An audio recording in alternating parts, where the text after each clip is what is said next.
pull out creative for 1 second. I want to talk to the other 3 categories for just a quick second, because I think it's very interesting that the goal is to stay creative, right?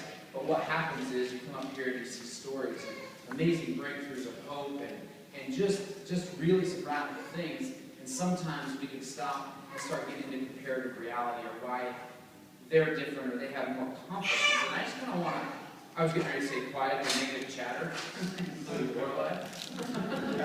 But I think that she kind of cried out of a good time. But sometimes we're at the halfway point this weekend, and there might even be some fears going on in some people. Can I do this? I want to do this. I'm going to do this. But, and I just want to stop and just kind of say, can we leave the buts out of it for the rest of the weekend? And can literally but be the new F word of the weekend? Okay? So no more B word, okay? That literally, but what? But what is a concept of what we're getting ready to, which is an excuse, right? And so I'm going to encourage everyone to just literally wipe the slate clean today, tonight, at the halfway point. You're getting ready to head into tomorrow night, and Sunday. Wipe the slate clean and say, what do I want? Why do I want it? And now, how am I going to get there? It doesn't matter. I don't care what rank you're at. I don't care what rank you're achieving currently. Your highest, your lowest, it doesn't matter. Am I ready to become fully integrated? And do I have something that I'm going to chase after and go after? And really, that's it. And really, I'm reading a book right now called The One Thing. And what that book is about is really getting very clear. Not trying to do a lot of things right. It's getting one thing in your life figured out that you're going to do well. Or also, here's the other one, dealing with the one thing that is kind of holding your life up. So, the other day I was looking at actually the one, Lisa, we're ready for Friends and Family magazine. Yeah.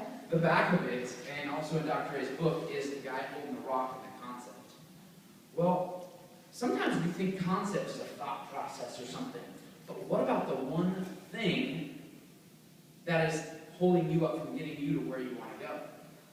I've had some conversations with some different and very interesting coaches, interesting conversations with some coaches this last week and over the last couple of weeks. But what is the one thing that sometimes we have to be honest with ourselves, if we're really honest with our current reality, that is holding us in our business life?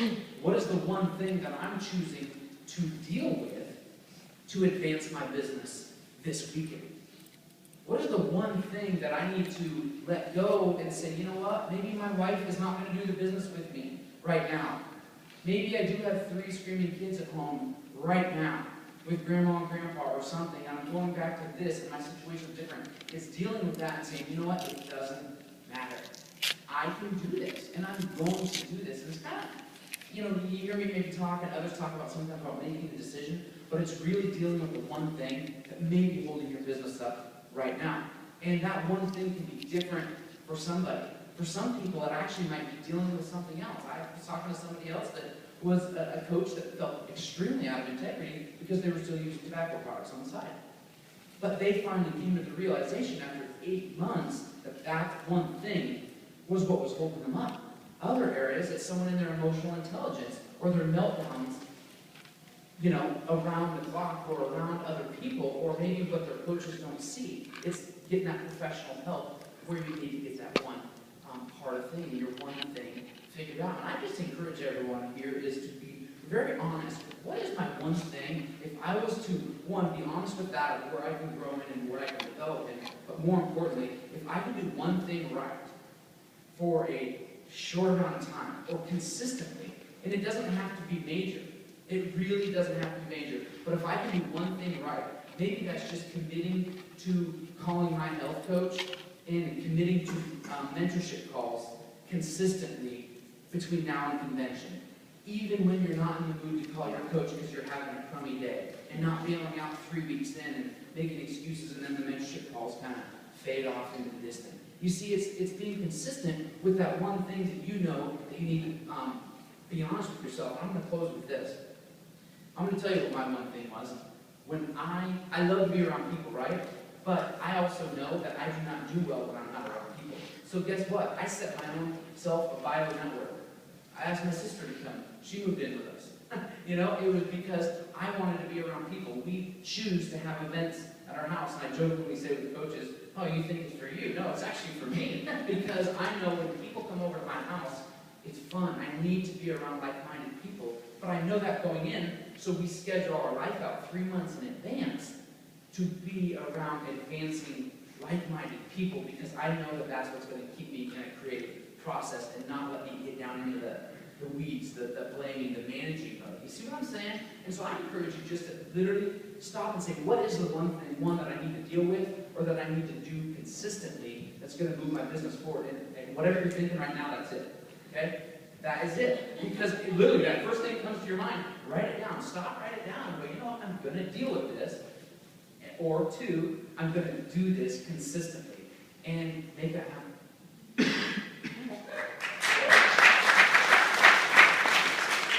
So, 2010, Doug and I were on our own here at National Convention 2010. Fast forward 6 months later, Doug, if we don't bust through this, we're holding thousands and thousands of people up. I'm gonna kick the fear in your face. Sick of it. I'm not going to be held back anymore. Molly Carl Robinson, get up there.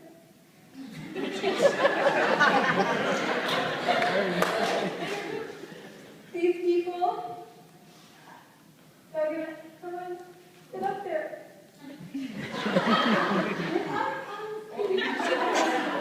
Come down, they get up on the tree.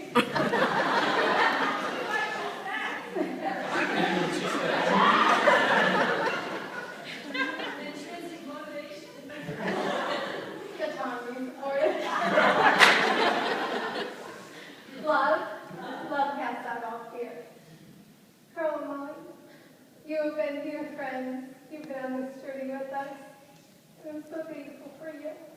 And because of you, and when our family wasn't ready to find help, these two people were.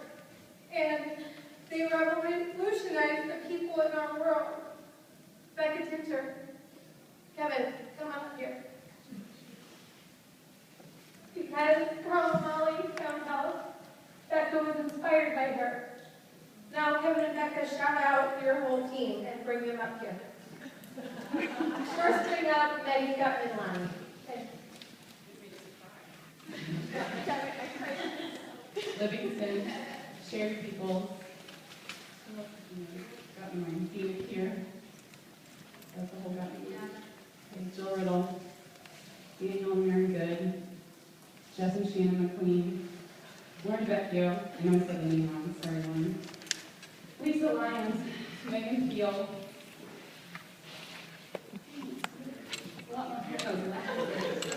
Mom and Dad, Nicole and Jason, Gina Eccles, Kim Ross, Bethany Martinez. Did I get everybody? So then, Wes and Paul Holt, our family, our aunt and uncle, decided to choose help. Come on up here.